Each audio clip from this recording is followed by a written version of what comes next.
Assalamualaikum warahmatullahi wabarakatuh. Selamat pagi anak-anak hebat. Bagaimana kabar kalian hari ini? Semoga dimanapun kalian berada selalu dalam keadaan sehat walafiat.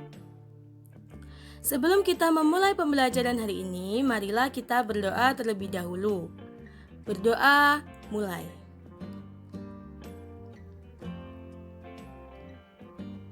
Berdoa selesai.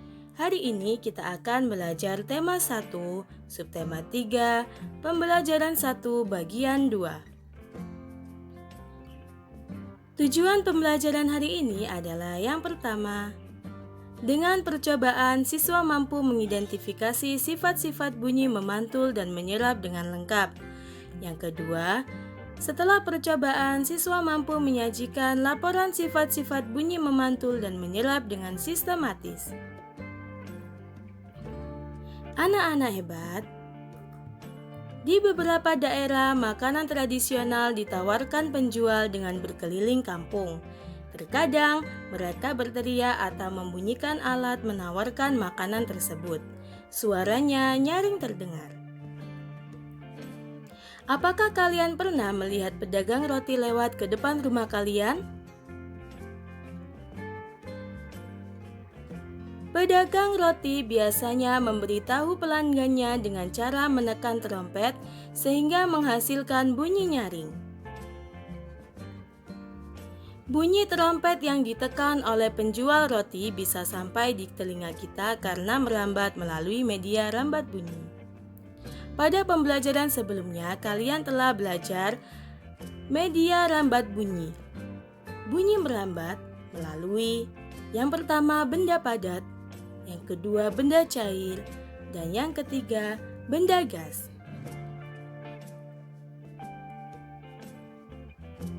Sifat bunyi selanjutnya adalah bunyi dapat dipantulkan. Bunyi dipantulkan apabila dalam perambatannya dihalangi oleh benda yang permukaannya keras, rapat, dan mengkilap. Contohnya, batu, besi, seng, kayu, dan kaca, seperti pada gambar di samping. Hal inilah yang menyebabkan suara gurumu di dalam kelas akan lebih mudah untuk didengar meski tanpa pengeras suara. Berbeda halnya dibandingkan dengan suara gurumu ketika di lapangan terbuka. Beliau harus menggunakan alat pengeras suara supaya suaranya lebih mudah ditangkap oleh telinga kalian.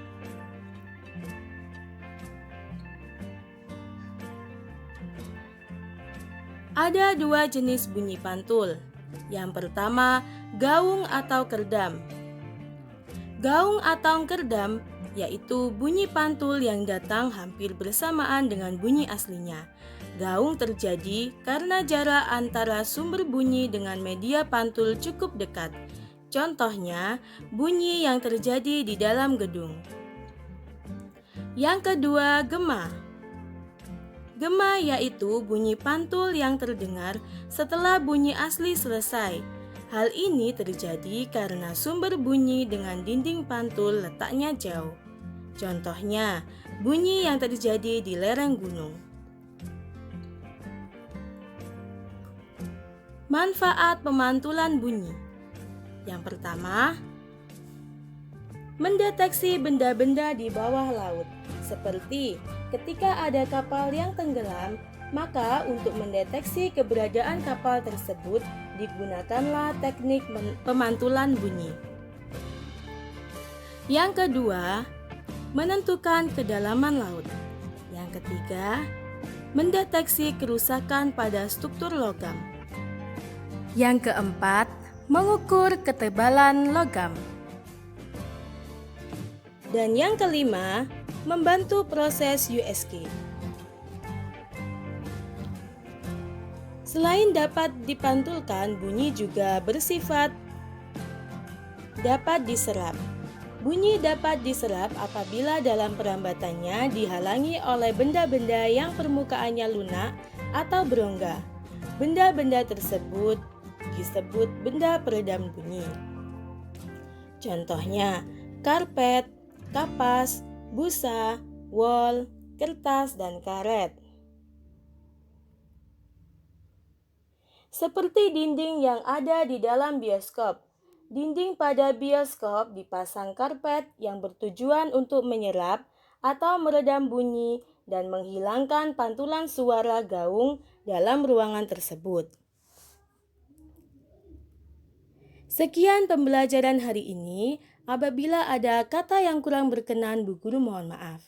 Bu Guru akhiri, wassalamualaikum warahmatullahi wabarakatuh.